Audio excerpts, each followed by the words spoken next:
Shalom pemirsa Shalom, sekalian, pemirsa. ya jumpa lagi bersama dengan kami dalam suatu acara yang luar biasa, yaitu Good News Program bersama dengan saya Daniel Hendrata dan juga istri saya. Debbie Katarina, senang sekali bisa menjumpai pemirsa sekalian, baik yang ada di rumah maupun yang ada di Belesa Shopping Arcade ini. Ya pemirsa sekalian, jangan lupa bahwa Good News Program dapat pula Anda saksikan melalui website kami yang ada di www.anugrah.net. Di mana, Deb? www.anugrah.net. Dan kapanpun acara ini berlangsung, bila ada di antara pemirsa yang memerlukan bantuan doa atau konseling, jangan pernah ragu-ragu menghubungi kami di nomor-nomor telepon yang tertera di layar kaca pemirsa sekalian. Ya, ada suatu episode yang sangat menarik yang sudah kami persiapkan buat setiap daripada Anda, yaitu Kingdom Culture. Ya, Kingdom Culture. Pemirsa sekalian, firman Tuhan mengatakan bahwa kita ini adalah anak-anak kerajaan.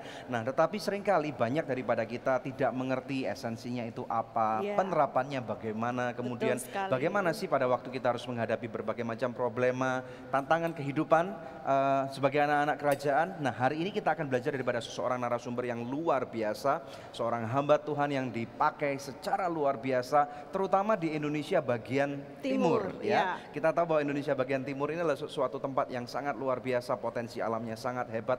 Namanya ngomong-ngomong siapa sih, Deb, hamba Tuhan ini? Ya, yaitu pendeta Chris Manusama, the legendary. Wow, finally gitu ya. Finally we got him gitu to be in the Good News Program. Suatu kesempatan yang luar biasa sekali, dan kami percaya bahwa acara ini pasti akan memberkati siapapun Anda yang menyaksikan, dan terutama kami juga baru datang nih pemirsa sekalian dari suatu tour yang sangat luar biasa ya, ke North America. Kami menyapa teman-teman yang ada di gereja-gereja Indonesia, terutama yang ada di Los Angeles ya, terutama, dan juga San Francisco dulu ini ya. Ya, yang gereja-gereja Indonesia yang kami kunjungi di sana, ada gereja Bethany, ada gereja IFGF ya. Dan kemungkinan besar mereka akan menyaksikan acara ini melalui website kami yang ada di anugrah.net ya. Apa kabar kalian? Suatu perjalanan yang luar biasa dan perjumpaan yang menyenangkan sekali ya. Nah pemirsa, sebelum kita tampilkan pendeta Chris Manusama, mari terlebih dahulu kita simak satu tayangan video klip yang berikut ini.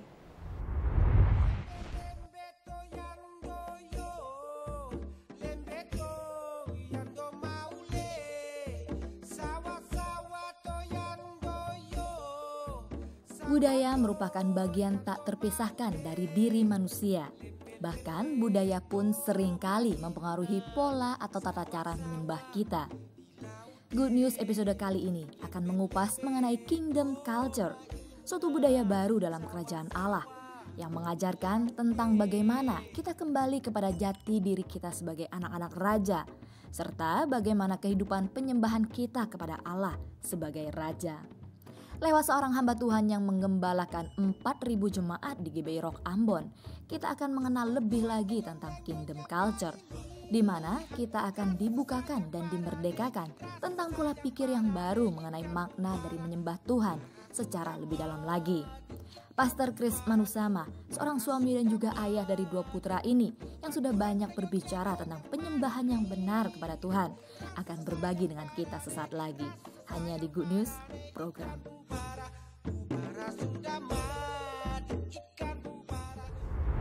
Semua tempat indah tapi Ambon manis ya. Orang bilang orang Ambon kan suaranya merdu nih Pak. Tidur aja mungkin mendengkurnya merdu gitu Pak.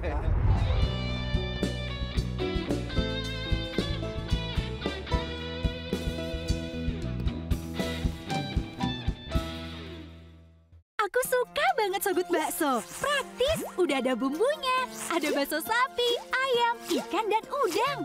Dari daging pilihan. Sogut Bakso is very good. Sogut Seafood. Sekarang zamannya Sogut Seafood. Ada ebi katsu, ebi panko, sumai, dan golden money bag. Makan jadi lahap-hap. Seafood sehat dan enak, cuma Sogut jagonya. Ayo makan so nice, ayo kita SMS, semua makan so nice. Ujungnya aja enak, apalagi tengahnya Bun. So nice, enak loh. SMS, semua makan so nice. SMS, semua makan so nice. So nice, enak, bermutu. Dari So Good Food. Angel Love Online turut mendukung Yayasan Anugerah Presindo dalam menyebarkan kabar baik.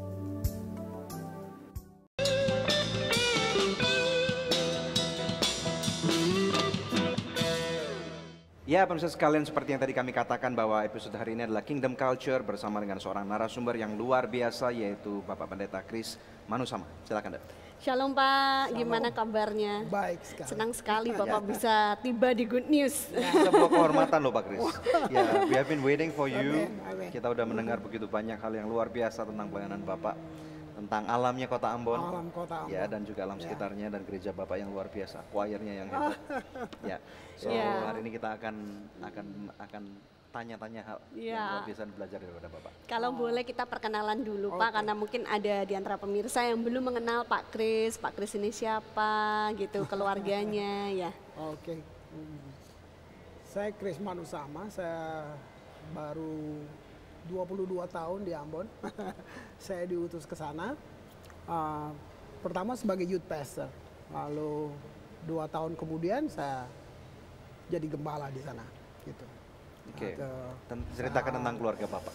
Keluarga satu, istri saya Yoti Henny, 2 anak saya, Yehuda yang tertua, kemudian Deborah yang kedua.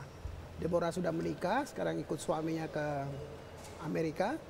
Tinggal anak saya di sini satu. Dan kami dengar Bapak baru punya cucu ya? Baru punya Selamat ya, Pak. Selamat Pak Chris. Umur berapa nih cucunya? baru 1 tahun. 1 tahun ya, namanya? Namanya Jerome.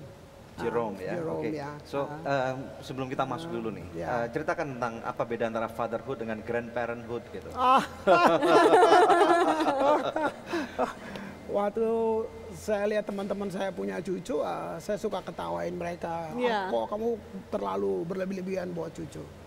Begitu saya punya cucu, saya baru tahu bahwa dia bisa sihir kita.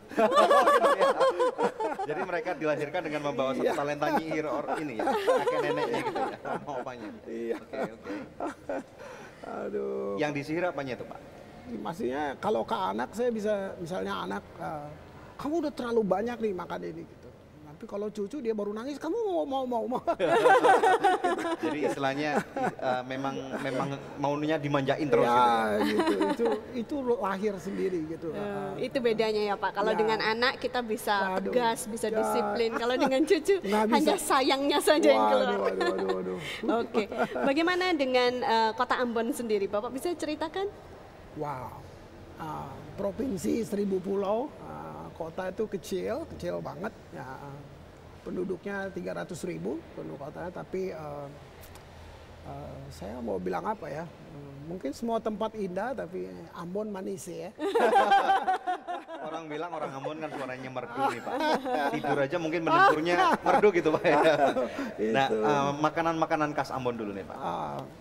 Memang dulu makanan utamanya tuh ya sagu ya. Oke. Sagu tuh tepung, jadi karbohidrat. Hanya bagus karena nggak ada kandungan gula. Jadi nggak ada sawah dulu di Ambon. Jadi itu kayak makanan kita sagu, lalu diolah jadi roti, jadi segala macam dari sagu. Tapi ikan buat saya is the best ya. Nah, kalau saya nggak promosi, tapi kayaknya tempat tidurnya ikan di sana deh. Oh gitu ya, ikan apa yang paling Bapak suka? Semua ikan enak. Misalnya, Gitu. Maksudnya, name 2 or 3 gitu. ya bicara tuna udah umum ya. Sampai, Tuna, wow. Ya, Berapa besar Pak? besar sekali tuna. Napoleon semua yang susah. Napoleon di tuh sini. mahal banget tuh. Oh, mahal banget. Di Sekilo sana bisa 3 jutaan. Ya di sana tempat tidurnya, Pak. Tempat tidurnya. Oh, we got to go to Ambon nih. Iya. Di sana tempat tidurnya. Jadi itu gimana ya? Ya kan salah satu laut terdalam di dunia ya. Laut Banda ya. Ya, jadi saya pikir mungkin kedalaman laut sama kadar garam mempengaruhi rasa ikan ya. Saya merasa ini saya Jadi lebih asin daripada yang lain gitu. kayak baronang di Jawa sama di sana beda deh. Beda deh. Ya, orang bilang kalau misalnya di daerah seperti Manado ataupun Ambon itu ikannya fresh gitu. Ya, kalau di baru sini- mati dimakan. Ya. Kalau di Jakarta matinya 4 kali. Kena formalin lagi ya. Iya. Iya, jadi udah nggak fresh lagi. Nah, Ya. Pak Chris bisa ceritakan juga tentang pelayanan yang Bapak gereja yang Bapak gembalakan di Ambon, seperti apa kegerakan yang terjadi Ya. di sana? Oke. Memang saya orang Ambon, tapi saya lahir di Jawa Barat. Jadi sedikit mengerti tentang Ambon saja. Tapi waktu saya mulai pelayanan di Ambon, saya ngerti, saya ada di tempat di mana Injil dimulai di sana ya.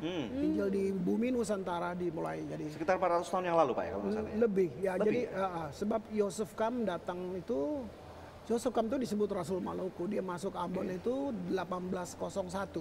Wow. Kekristenan sudah ada 200 tahun sebelumnya. Sebelum Yosef Kam datang, 1801. iya, itu How sudah. come Mbak? Kok bisa? Gitu. Ceritain sedikit. Nah itu saya bagaimana ya, abad ketiga itu nenek moyang saya masih sangat primitif. Oke. Jadi rempah tuh cengkeh pala sudah dijual sampai ke Roma. Ini abad 3 ya? Abad ketiga. Abad ketujuh bangsa Cina masuk di Maluku. Oke. Itu luar biasa. Cuman karena lempah-lempah. Karena rempah-rempah. Rempah-rempah. Nah, lalu abad ke-9 bangsa Arab datang di Maluku. Oke. Eropa baru masuk abad 16. Bayangin. Wow. Jadi saya waktu saya mengerti itu saya bilang ada rencana Tuhan sepertinya untuk itu. Apa Tuhan iseng-iseng memulai Injil di pulau itu gitu. Ya itu. Jadi saya masih terus menggali tentang sejarah Maluku karena saya harus tahu banyak. Iya. Nah, jadi waktu saya masuk di sana, ya, ini yang saya cuma lihat. Jadi seperti sudah otomatis Kristen. Jadi Kristen yang terbangun sampai jadi tradisi. Sudah jadi, turun-temurun Kristen di sana Nah, ya. Jadi apa ya? Tidak mau menghakimi, tapi seperti biasa saja. Nah, sampai satu kali saya dikejutkan lah dengan peristiwa di Maluku dan kita seperti bangun. Dibangunkan Berapa tahun Tuhan. itu ya? 4 tahun ya kejadian itu, ya? itu. Oke. Kita dibangunkan. Jadi boleh dibilang saya seperti mulai gereja 20 tahun yang lalu tidak seperti ini, tapi sekitar baru 15 tahun ini kami berubah. Iya, jadi tiba-tiba ada wake up call Ya, yang itu paling menuntut wake up call. kita semua untuk berubah gitu ya, Berubah. terutama orang-orang Ambon. Iya. Nah, Percaya. nanti berubahnya seperti apa kita Nah, lanjut setelah oke. break ya Pak ya. Pemirsa jangan kemana-mana, kita akan dengarkan satu pemaparan yang luar biasa hari ini tentang Kingdom Culture. Tetap stay tune di Good News Program. Kita lahir baru, bertobat. Kita hidup dengan cerita yang lama, tapi kita udah Kristen. Bertahun-tahun turun-temurun ke gereja. Terserah kamu mau kayak apa, kamu masih hidup dengan cara yang lama.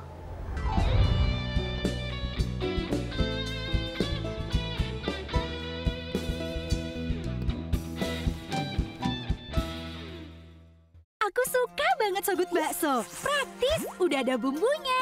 Ada bakso sapi, ayam, ikan, dan udang. Dari daging pilihan. Sogut Bakso is very good. Sogut Seafood. Sekarang zamannya Sogut Seafood.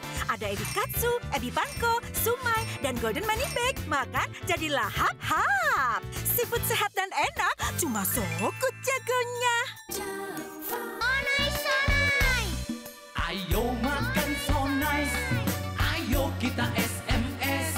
Semua makan so nice. Ujungnya aja enak, apalagi tengahnya, Bud. SMS. Semua makan so nice. SMS. Semua makan so nice. Dari So Good Food.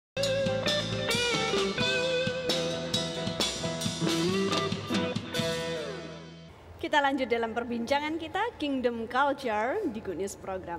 Oke, kembali ke Pak Kris. Pak, sebenarnya apa sih yang dimaksud dengan Kingdom Culture itu? Ya, Kingdom Culture memindahkan kita ke satu gaya hidup yang baru. Itu culture.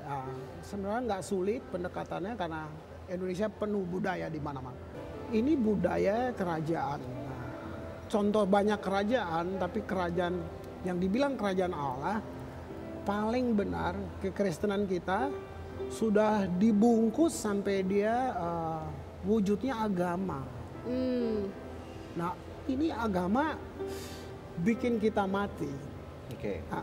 Kingdom culture tuh joyful, sukacita.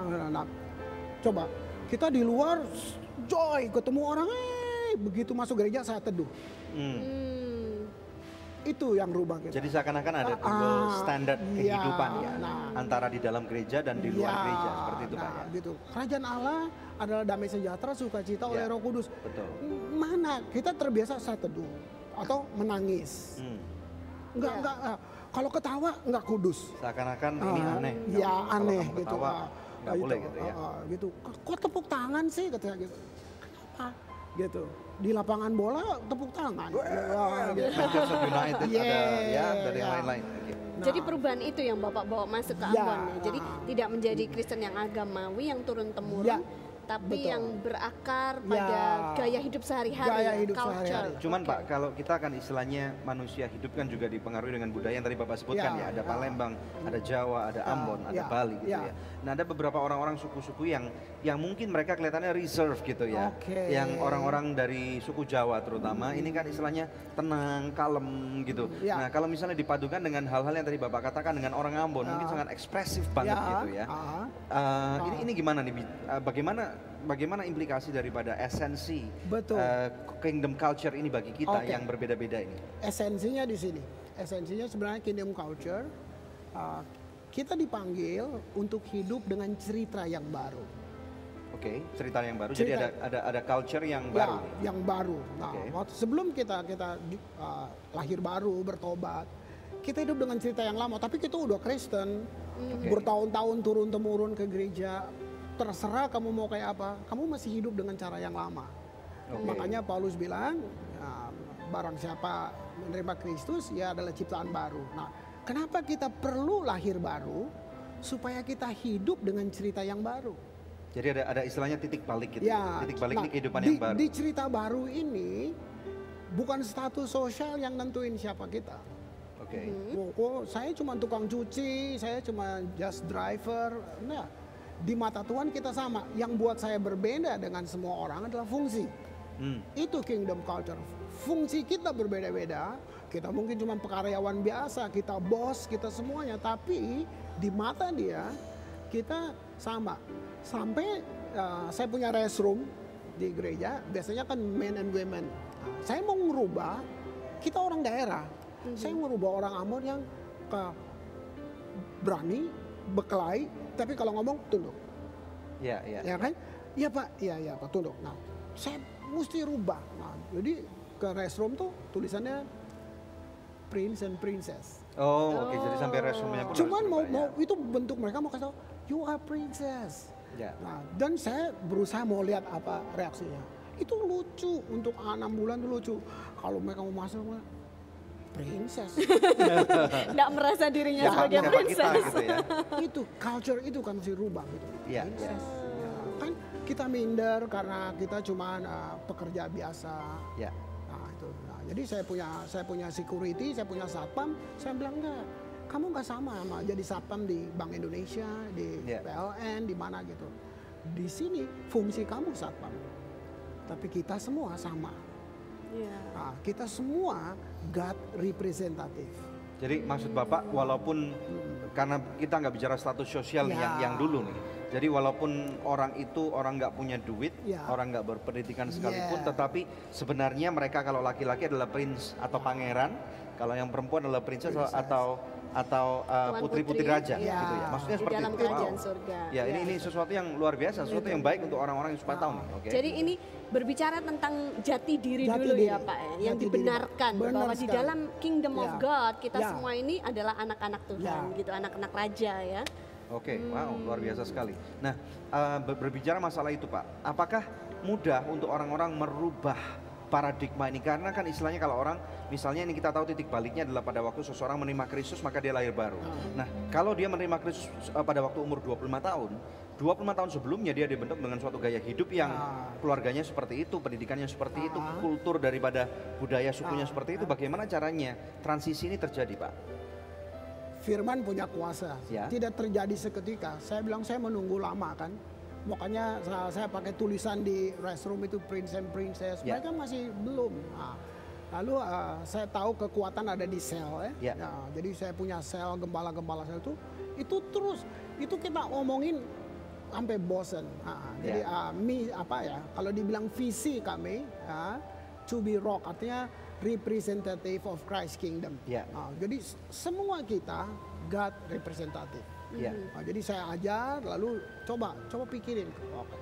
Dari punya utang, mulai berpikir, kalau saya begini terus saya nggak God representative loh. Nah, kan pelan. Jadi lama-lama malah bisa minjemin orang 50.000. Itu kesaksian di sel-sel orang-orang sederhana ini. Nah, itu merubah culture itu.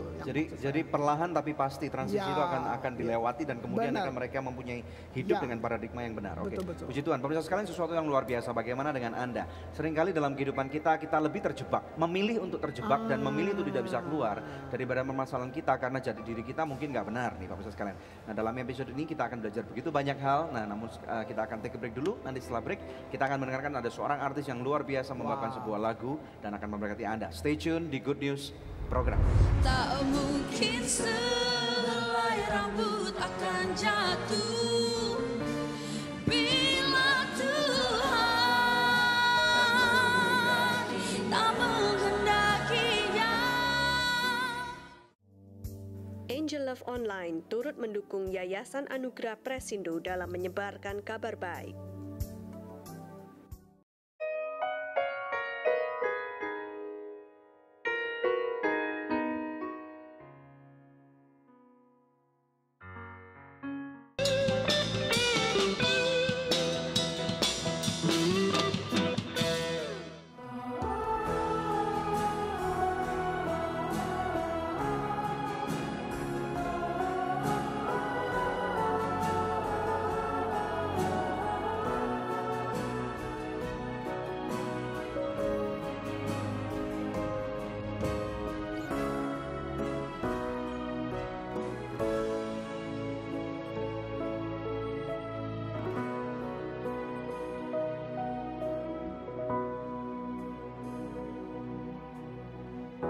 Serahkanlah segalanya,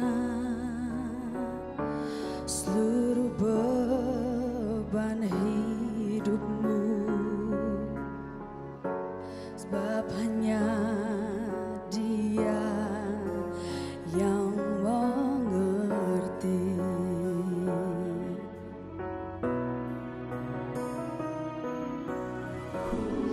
Beribu perkara yang tak ku mengerti, sebab Dia yang sanggup melepaskannya.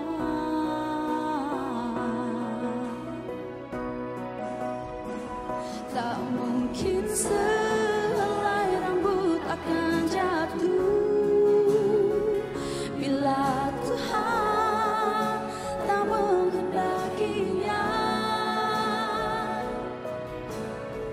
sebab Bapa yang berkuasa atas segala rencananya, karena kasih-Nya tak pernah berhenti dan janji-Nya tak pernah ingkari. Segalanya pasti akan tiba, indah pada saatnya.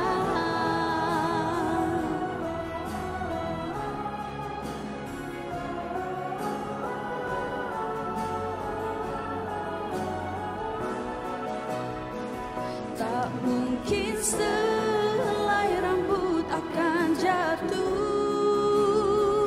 bila Tuhan tak menghendakinya, sebab Bapa yang berkuasa atas segala rencananya, karena kasih-Nya tak pernah berhenti dan janji-Nya tak pernah ingkari. Segalanya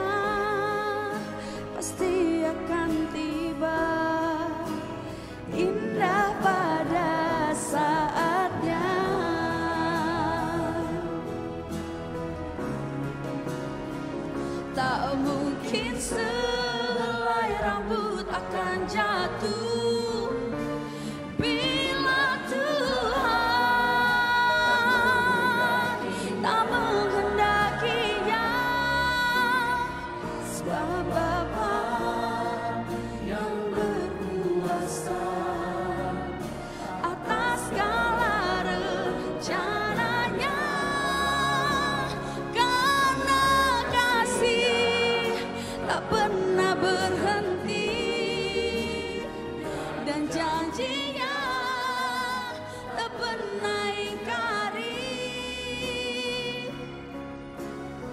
Segalanya pasti akan tiba, indah pada saatnya, indah pada saatnya, indah pada saatnya.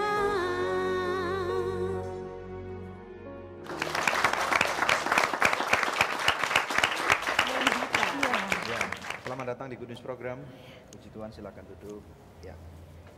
Ini albumnya Indah pada Pada Saatnya. Saatnya. Oke, tadi judul lagu yang dinyanyikan Iya, juga. juga ya? Indah pada saatnya Wow. judul albumnya. Oke. Bisa cerita nggak latar cerita belakang lagu tentang- ini gimana? Lagunya dulu. Oh, lagunya waktu itu sih masih ini kan aku nge-cover lagu lama ya. Lagu lama di cover kayak Lingkupiku, terus Tiap Langkahku kayak gitu-gitu kan. Terus pengen ada ciptaan baru nih gitu kan. Dan kebetulan pas aku pertama kali denger langsung kayak falling in love, kayak aduh kayaknya Ini lagu yang nadanya- nyiptain siapa? Mas Jos Raharjo. Jadi pas dengerin pertama mau nggak nyanyiin lagu ini gitu jadi judul album. Aduh pas dengerin pertama langsung aduh bagus ya, langsung kayak kebayang-bayang gitu. Iya boleh jadi ya Om, aku mau lagu ini gitu. Ini album Evelyn yang keberapa? Pertama Pertama perdana. ya. Oh, Oke, kalau boleh tahu Evelyn usianya berapa sih? 18 tahun. Oke, kelihatan Wow. masih muda memang ya. Jadi anak kuliahan nih. Anak kuliahan baru tahun pertama. Luar biasa loh, 18 tahun sudah Wow. bisa Iya, produksi album sendiri. Ini bagaimana kisah dibalik pembuatan album ini? Kenapa bisa punya cita-cita mau menerbitkan album? Ya karena pertama talenta dari Tuhan itu kan gak semua orang punya dikasihkan, Ya. ya kan. Jadi aku punya talenta ya aku manfaatkan untuk orang banyak, terutama itu untuk menghibur orang banyak. Terus ya gitu sih pengennya ngehibur orang banyak aja, kasih pelayanan gitu kan dengan nyanyi secara tidak langsung kan memberikan pelayanan, Iya, iya, gitu. Kalau cita-cita Evelyn apa? Pengen jadi penyanyi, pengen jadi pekerja kantoran juga. Oke. Yang lebih berat yang mana? Karena harus milih loh. Ayo. Susah tuh kalau kayak gitu. Maunya sih pekerja kantoran, tapi kan kalau Di kerja waktu kantoran Senin luangnya sampai Jumat, gitu. di waktu luangnya nyanyi. Oke. Kuliahnya di mana tuh? Dan kuliah ngambil apa kamu? Ambil akuntansi kelas internasional. Wow, oke. Good. Iya. Nah. Oke, harapan kedepannya Evelyn untuk album ini apa? Harapan aku semoga albumnya bisa diterima sama masyarakat terutama ya. Terus bisa menguatkan orang itu yang terutama. Kalau misalnya orang sedih gitu kan, karena soalnya dari pengalaman aku sendiri dengerin penyanyi rohani, kalau aku lagi sedih gitu, jadi seneng lagi, kuat lagi, seenggaknya jadi kuat lagi untuk ngadepin masalah gitu sih aku pengennya. Ya. Sukses ya buat Amin. Evelyn. Nah, di antara waktu pembuatan album ini ada tantangan yang terjadi nggak? Susahnya atau sukanya bagaimana? Ada, aku orangnya kemudian kan, jadi apalagi pas nyanyi Indah pada saatnya ini kan liriknya susah banget itu kan, maksudnya liriknya yang dalam, artinya pokoknya dalam banget gitu. Jadi berkali-kali take buat pas didengerin, oh ini kurang dapet nih, kurang dapet, Penghayatannya. penghayatannya kurang gitu, diulang Take lagi. vokalnya berapa kali memang? 4 Jangan ada buka kali. Nah, ini yang banyak orang mungkin nggak tahu, kedengarannya enak gitu ya. Tapi apa namanya? Dapetin painful jiwanya dulu experience-nya susah. gitu ya, ngulang-ngulangnya. Dapetin gitu. jiwanya itu paling susah. Kalau rohani kan sebelum rekaman juga harus berdoa dulu kan. Terus baru oh kalau didengerin oh, jiwanya kurang nih gitu, kok ada yang kurang ya, pas dengerin ulang lagi deh Om gitu kan. Ulang. Good. Tapi puji Tuhan sekarang sudah selesai kan ya? Oh puji Dan Tuhan. penuh dengan sukacita. Penuh sukacita sekali. Harus. Ya, selamat ya untuk album yang pertama ini dan kasih. kita berdoa akan menjadi berkat buat banyak orang dan memuliakan Tuhan juga. Amin. Pemirsa, inilah saatnya kuis yang selalu dinanti-nantikan pemirsa sekalian ya. Pertanyaannya adalah album keberapakah Indah pada saatnya yang dibawa oleh Evelyn hari ini ya. Anda bisa mengikuti kuis ini dengan mengirimkan jawabannya melalui SMS ke nomor HP yang tertera di layar kaca pemirsa dengan format seperti ini. Kuis, kemudian nama, alamat lengkap dan jawabannya. Anda juga bisa mengirimkannya lewat email ke goodnews@anugerah.net dengan format yang sama. Bila Anda mengirimkannya melalui email, sertakan juga nomor HP Anda. Maka kepada 10 orang pemenang terpilih, kami akan mengirimkan masing-masing sebuah CD Indah pada saatnya, persembahan dari Evelyn Meidita. Pemirsa tetap stay tune bersama dengan kami akan kembali lagi dalam Good News Program. Nah, lirik ada, waktu manusia ada, karena itu yang kita kenal di bumi. Itu yang kita pakai jadi media untuk berkomunikasi.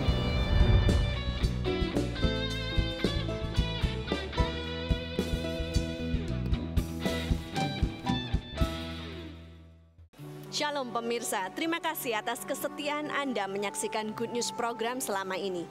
Kami mengajak pemirsa sekalian untuk menjadi partner dari Anugerah Ministries agar kita dapat menyebarkan kabar baik bersama-sama.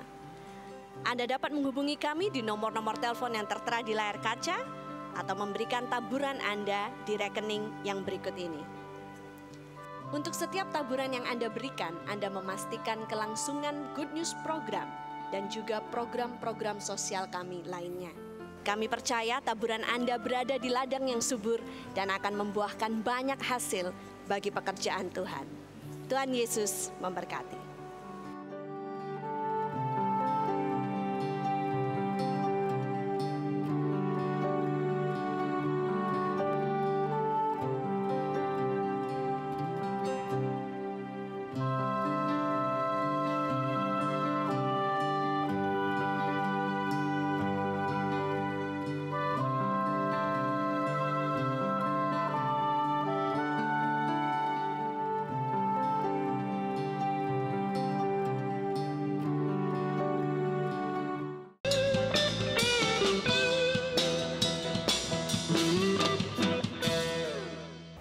Anda masih menyaksikan Good News Program, topik kita hari ini Kingdom Culture. Langsung kembali kepada Pak Kris. Pak, tadi kan kita bilang bahwa Kingdom Culture itu harus dimulai dengan jati diri yang dipulihkan. Menyadari bahwa kita ini anak-anak raja. Nah, tapi pada kenyataannya mungkin banyak orang yang berpikir hidupku ini susah. Mau makan aja nggak tahu dari mana gitu. Bagaimana mungkin aku bisa disebut sebagai anak raja? Nah, ini bagaimana Pak? Wow. Bagus banget. Ada dua realita yang di dalam. Setelah kita lahir baru, kita baru ngerti. Sebelum kita lahir baru, kita hidup dengan realita yang di luar, yaitu kita punya panca indera, kita punya mental. Nah, itu dia kendalikan kita. Kita begitu percaya sekali sama realita yang di luar. Misalnya dokter bilang kamu sakit kanker. Seluruh mental kita setuju karena itu fakta medis. Akan mengaminkan benar. Mengaminkan benar semua intelektual kita, semua bilang, 5 indera kita bilang ya gitu. Nah tapi waktu kita lahir baru, ada pribadi yang lain di dalam yang kita nggak pernah tanya dia atau kita seperti meragukan. Dia bisa bilang ada harapan, darah Yesus bisa menyembuhkan. Nggak sederhana, waktu kita dengar itu pun datang lagi serangan berikut bahwa nggak mungkin kamu lihat penyakit kamu udah bernanah, udah begini gitu. Dia terus dia kendalikan itu. Nah kita cuman perlu membiasakan diri, fungsikan roh kita yang sudah ditebus itu. Caranya bagaimana Pak? Nah saya ambil perumpamaan, Paulus bilang kita seperti orang yang berdiri di depan cermin. Memandang cermin itu lalu kita meragukannya. Jadi waktu kita sedang lihat cermin, itu bukan diri kita yang sebenarnya di situ. Tapi itu pantulan dari diri kita di situ. Yang harus kita pegang adalah saya harus percaya dengan yang saya lihat bahwa itu diri saya. Kalau tidak ada cermin, maka saya akan hidup dengan perasaan. Ya. Saya nggak bisa. Rambutnya udah rapi, saya tapi rasa rambut saya udah rapi. gitu ya. Nggak bisa saya kayak gitu. Nah, saya harus lihat cermin dan saya percaya pada cermin bahwa rambut saya sudah rapi. Ya. Nah, Alkitab bilang firman Allah itu cermin Allah tentang kita. Cermin itu ngasih tahu siapa kamu kalau kamu sudah lahir baru. Fakta di luar, keadaan sosial kamu cuma seorang driver, tukang cuci, tukang jual makanan, is okay gitu. Tapi fakta rohani, firman kasih tahu kamu anak Tuhan. Itu. Nah, jadi berarti kita harus bercermin tiap hari dong, tapi bukan dengan cermin kaca ini, cermin tapi firman dengan Allah. firman kebenaran ini yang merupakan cermin. Firman kita harus bilang apa tentang kamu? Firman bilang apa tentang kamu? Kamu boleh jual gado-gado, tapi kalau karena kamu anaknya raja, itu gado-gado raja tuh. Cermin yang baru ini cermin akan baru memberikan bikin hikmat untuk bagaimana jual gado-gado ke raja gitu. Gitu. Gitu ya. Ini gado-gado raja. Kamu dengan gado-gado, kamu bisa hidup, bisa cukup, bisa semua. Itu dia. Yes, that's right. Iya. Nah, berbicara dengan tadi ada seorang artis yang muda, yang punya talenta. Nah, ini kita berbicara hubungannya dengan worship. Worship, yes. Nah, kami semua begitu sering mendengar Pak Kris ini seorang penyembah yang luar biasa gitu. Nah, ada kaitannya nggak dengan kingdom culture ini dalam penyembahan itu sendiri gitu? Kata culture dari kata cult. Cult itu dipakai untuk praktek sihir kan? Yeah. Tapi cult itu sendiri sembahan. Berarti penyembahan membentuk budaya. Penyembahan membentuk budaya. Oke. Membentuk budaya. Kita bisa pergi kemana aja, semua ada penyembahannya. Gitu. Penyembahan membentuk budaya. Lagu kebangsaan itu menyatakan siapa bangsa itu. Ya, gitu. DNA-nya. Nah, itu kayak DNA-nya di situ. Nah, jadi buat saya penyembahan itu kita tidak bicara musik, teknik, lagu, enggak. Jadi penyembahan bukan musik, teknik dan lagu. Iya. Tapi itu satu gaya hidup yang diekspresikan. Nah, bentuknya kita pakai lirik karena itu yang kita kenal. Betul. Tapi musik sendiri buat saya itu elemen surga. Wow. Ya. Mungkin maksudnya gini, dia sudah ada sebelum siapapun ada. Yes. Dan dia akan ada terus waktu semua sudah berlalu. Nah, lirik ada, waktu manusia ada, karena itu yang kita kenal di bumi. Itu yang kita pakai jadi media untuk berkomunikasi. Coba tadi ya, dengar dia nyanyi ya. Gitu. Coba dengar musik ya, musik yang indah. Kamu lagi stres, lagi nggak enak. Begitu kamu dengar musik, untuk berapa detik kamu kayak pindah ke dunia lain. Tiba-tiba kita bisa melupakan sekelumit masalah kita yang berat. Kamu orang seni, kamu bisa lihat keindahan, bisa bikin kita lihat pemenangan, kita pindah. Itu power of art. Nah, Oke, jadi buat saya penyembahan, saya ngomong satu ini aja deh. Coba pikirin ini. Yohanes 4. Yesus bilang, dia menempuh perjalanan jauh sekali, meninggalkan sorga, jadi manusia menempuh perjalanan begitu jauh, ketemu tuh perempuan di pinggir sumur. Dia ngomong ini, Deb, Bapak saya cari penyembah. Wow, dia nggak bilang Bapak saya cari the best leaders in the world, the best preacher, the best piano. Bayangin, dia tempuh perjalanan sangat jauh. Dari sorga ke bumi, ketemu tuh perempuan. Dan dia bawa, Bapak saya cari penyembah. Kenapa dia cari? Karena langka nih. Tapi bukankah banyak sekali Pak penyembah-penyembah, kalau kita datang ke kebaktian gereja aja semua orang menyembah Tuhan, waktu worship gitu kan. Apakah itu yang dimaksudkan? Nah ini tunggu dulu Pak, sebentar dulu Pak. Nanti Bapak bisa bahas nih setelah yang satu ini. Nanti sekalian kita mau dengar nih, setelah break yang satu ini ada seorang penyembah yang luar biasa akan menaikkan sebuah lagu. Siapakah dia? Jangan kemana-mana, tetapi jangan lupa pemirsa sekalian, pada waktu dalam kehidupan Anda tahu bahwa ada berbagai macam masalah, ada nomor-nomor telepon yang sekarang juga Anda dapat hubungi, kirim SMS ke kami ataupun kirim email. Kami percaya bahwa kuasa doa besar sekali dan akan merubahkan kehidupan Anda, karena Tuhan Yesus ada bersama dengan Anda. Stay tune di Good News Program. Tanggung jawab semua penyembah atau orang Kristen, dia alamin yang dia nyanyikan. Walaupun di tengah-tengah neraka kehidupan dia sekalipun. harus alamin apa yang dia nyanyikan.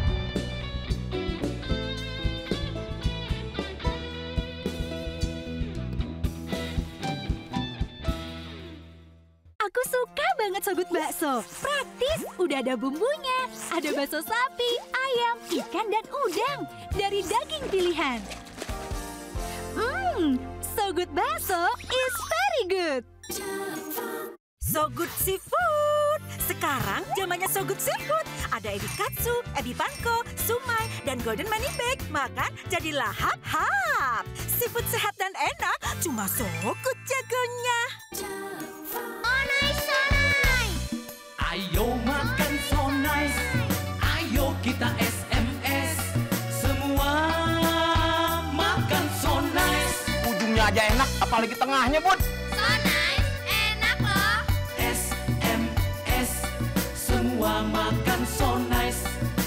SMS, semua makan so nice. So nice, enak, bermutu. Dari So Good Food.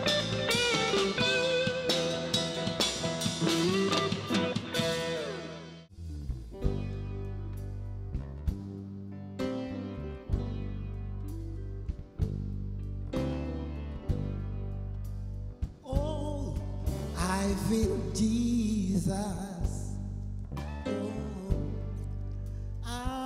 Oh, I feel Jesus.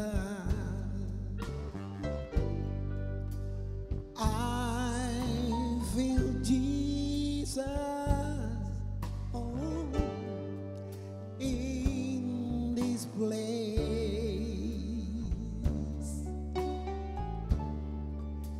Yes, my soul does burn within me. I feel Jesus in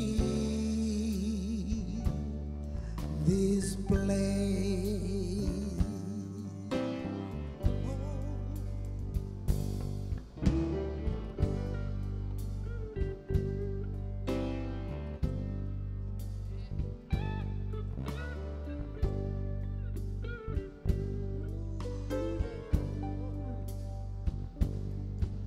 I feel Jesus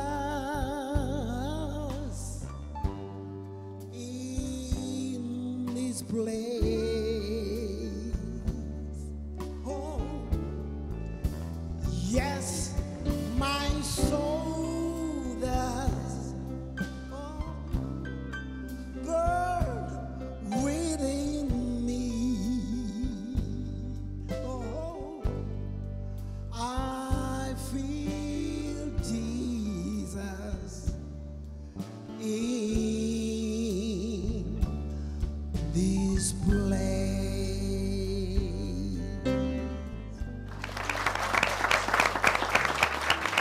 Wow, kalau ngelihat Pak Kris itu santai banget gitu ya.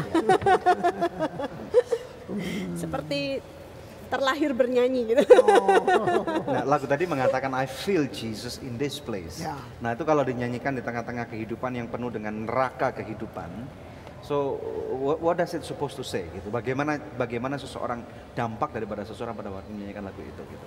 Saya pikir tanggung jawab semua penyembah atau orang Kristen, dia alamin yang dia nyanyikan. Walaupun di tengah-tengah neraka Ya, kehidupan dia sekalipun. harus alamin apa yang dia nyanyikan. Jadi tanpa mau judge apapun, jadi sudah kebanyakan kita menyanyi tentang iman, sementara kita tidak hidup dalam iman. Jadi nyanyiannya kering. Kita harus percaya dengan apa yang cermin tadi katakan. firman Cermin Tuhan. tadi katakan. Ya. Bagaimana dengan pertanyaan saya tadi, Pak? Penyembah seperti apa sih yang Tuhan cari? Kita tahu kalau dalam firman kan yang dalam roh dan kebenaran gitu. Tapi apakah seperti kalau orang kita pergi ke gereja terus orang-orang menyembah bersama-sama angkat tangan, apakah itu yang Tuhan cari? Ya, bisa. Saya jangan tertipu dengan suara bagus, teknik. Saya udah anda di situ. Nah, kalau kamu punya suara bagus, kasih yang terbaik dong buat Tuhan gitu. Harus bagus. Tapi yang suara kita jelek, karena worship bukan repetisi.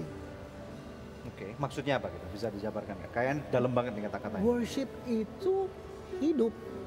Worship nggak bisa diulang. Ya. Worship itu begini. Bedanya pujian dan penyembahan. Iya. Ya, pujian itu terima kasih Tuhan buat sepatu yang ku kenakan. Terima kasih buat baju yang baru. Your coat looks nice ya kan? Itu. Terima kasih buat makanan yang datang di mejaku. It's praise, itu pujian. Worship, gitu. Sekalipun belum ada makanan di mejaku. So worship is going up to the next level. Gitu. Aku tetap menyembahmu. Wah merinding Pak. Jadi worship with understanding. Nah, jadi kalau seluruh jemaat bukan nyanyi lihat-lihat lampu, kok itu lampunya mati satu ya. Ini kayaknya WL-nya pitchy suaranya gitu ya, off note gitu misalnya. Gitu. Gak ngangkat, ini pujiannya itu gak ngangkat. sebenarnya nggak boleh ada gitu. Jadi begitu lagu misalnya si worship leader angkat lagu, semua kita mesti setuju dengan lagu itu. Jadi bukan dengan performance daripada seorang worship leadernya. Setuju dengan lagu itu. Kenapa? Kadang Jan, kadang kondisi kita nggak cocok dengan lagunya. Gini, lagunya bilang Tuhan baik. Kondisi ini suami saya lagi pergi sama kuntilanak. Atau tadi pagi baru digampar misalnya nih. Tuhan baik apanya? Betul. Tapi saya pilih untuk setuju dengan lagu. That's worship. Wow. Saya tetap akan bilang Tuhan, jangan izinkan persoalan, ambil nyanyian dari mulut kami. Wow. Itu worship. Tahu nggak waktu kamu setuju dengan lagu itu, kamu sedang setuju dengan sorga. Nah, oke, that's really good. Sekarang ini di lagu-lagu dunia, ini kita nggak berusaha compare, tapi ini kita mau belajar sesuatu.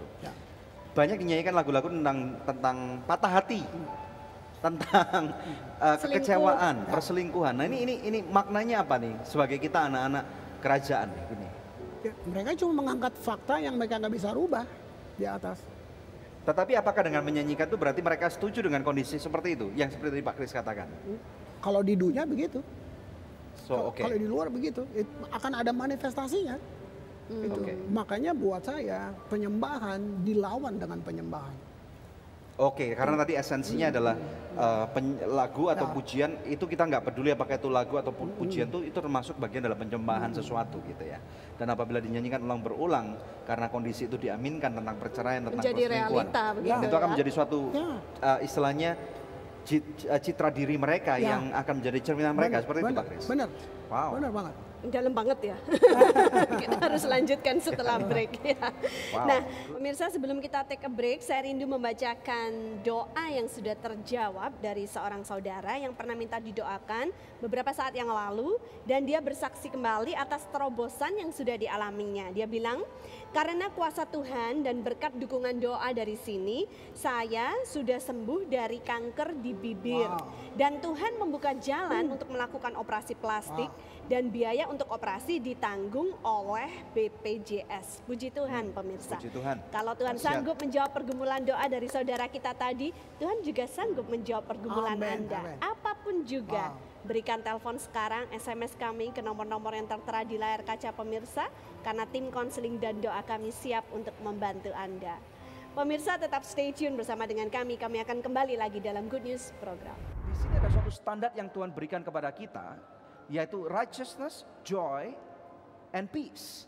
Nah, pada waktu Anda mendapatkan suatu business deal atau Anda berencana untuk melakukan suatu investasi yang besar, adakah nilai-nilai kebenaran di dalam apa yang Anda lakukan itu?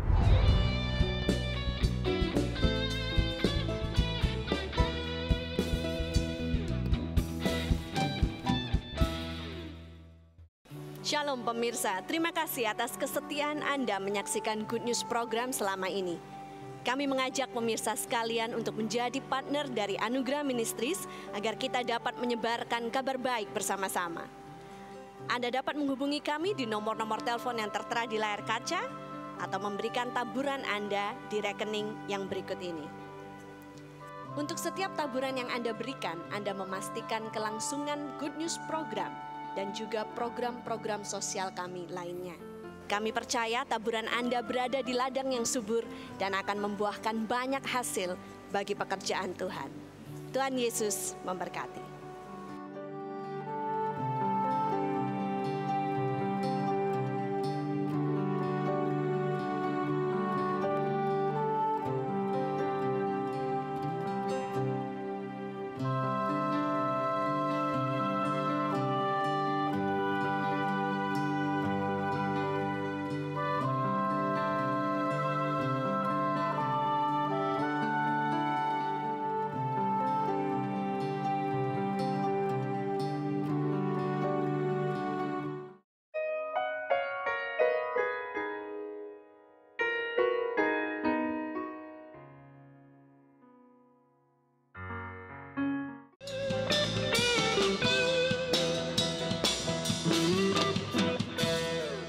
Anda menyaksikan segmen terakhir dari Good News Program.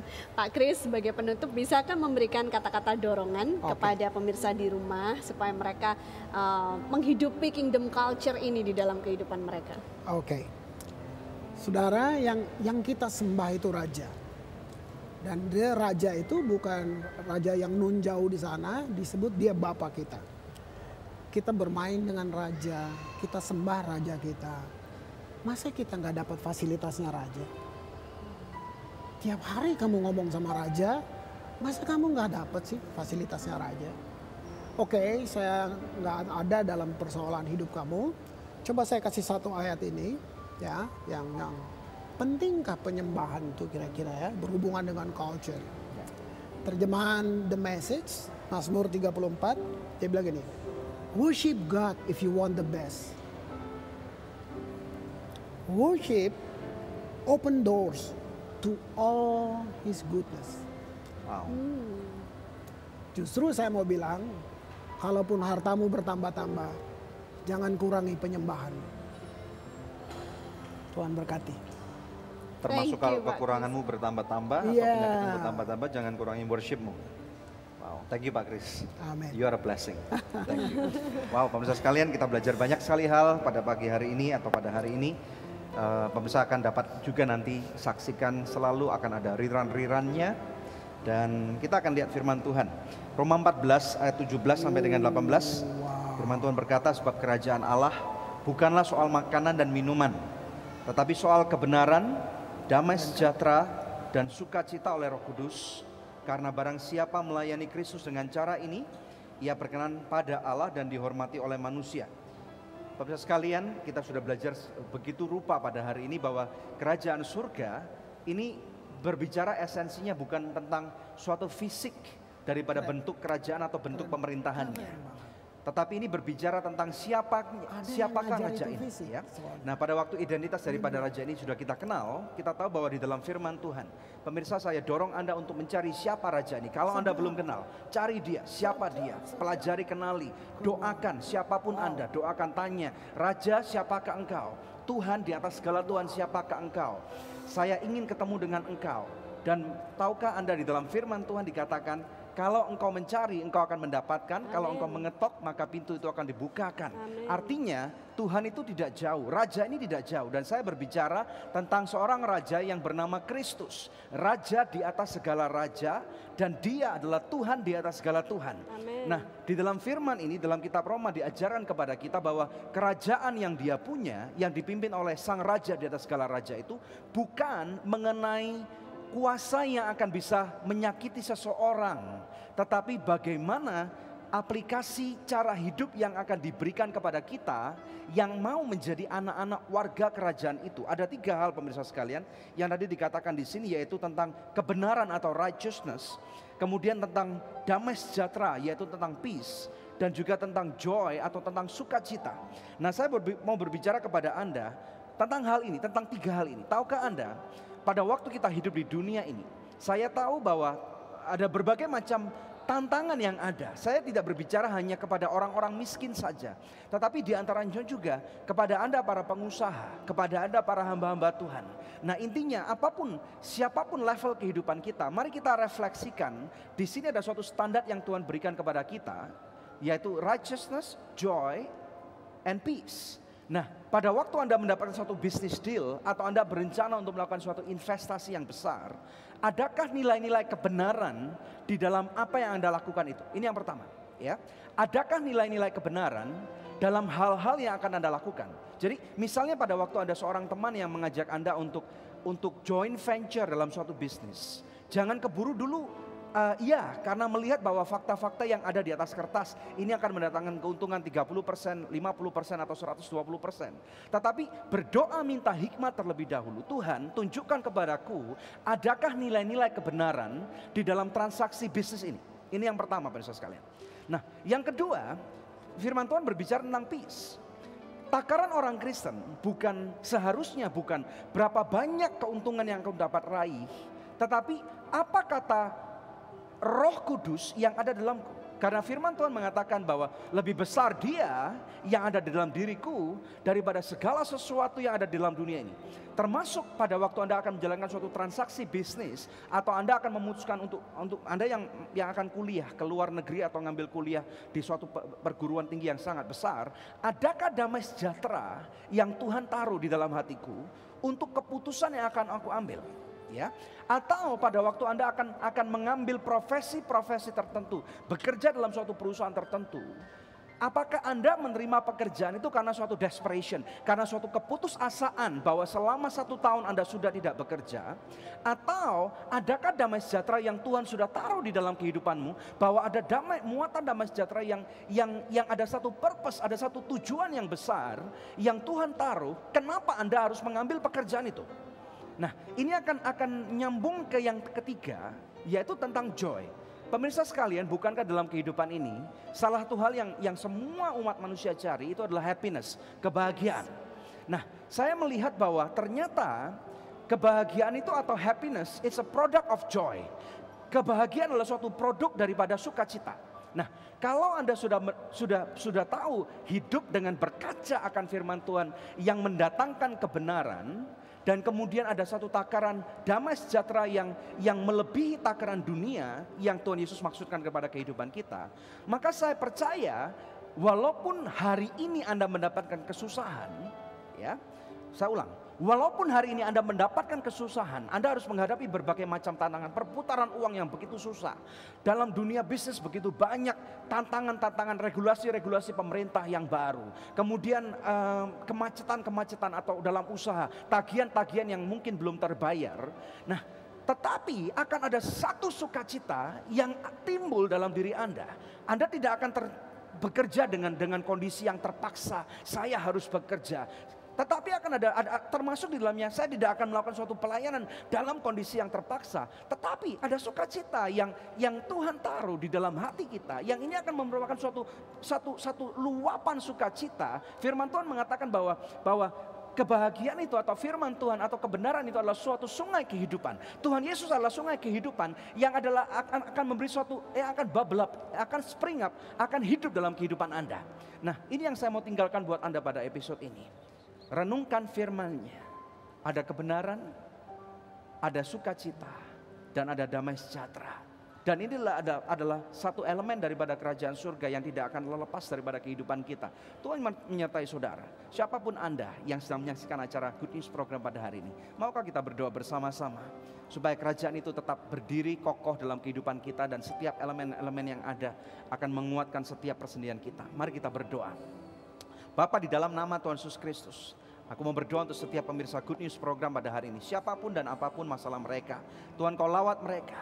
Dan Tuhan, kami berdoa biarlah esensi daripada kerajaan ini Tuhan, kultur ini Tuhan, untuk boleh terbentuk adat budaya dalam setiap persendian kami Bapa. Di dalam nama Yesus aku melepaskan kebenaran Tuhan di dalam kehidupanmu pemirsa sekalian. Aku melepaskan damai sejahtera dalam kehidupanmu. Aku melepaskan sukacita dalam kehidupanmu. Terima dalam nama Yesus. Biarlah sakit penyakitmu aku cabut dalam nama Yesus. Dengan bilur Kristus engkau sembuh. Perputaran-perputaran bisnis yang lagi seret, lagi macet, aku ucapkan pemulihan, aku ucapkan hikmat yang melebihi segala batas kehidupan yang ada. Engkau terima pemirsa, aku melepaskan berkat di dalam nama Tuhan Yesus Kristus. Engkau terima, dan engkau terima.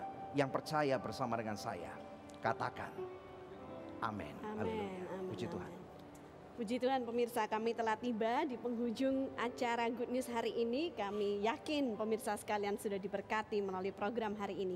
Dan tiba saatnya kami harus pamit undur dari hadapan pemirsa sekalian.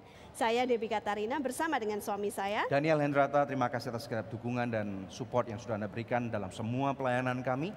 Jangan lupa untuk cek di website kami yang ada di www.anugerah.net. Terima kasih, Tuhan Yesus. Tuhan Yesus memberkati. Melihat Keliling dunia keliling gitu ya. seluruh dunia tanpa mengeluarkan sepeser uang pun. Dan semua yang telah ku punya, yang dia ingin tahu isi hatiku, Bapa selidiki hati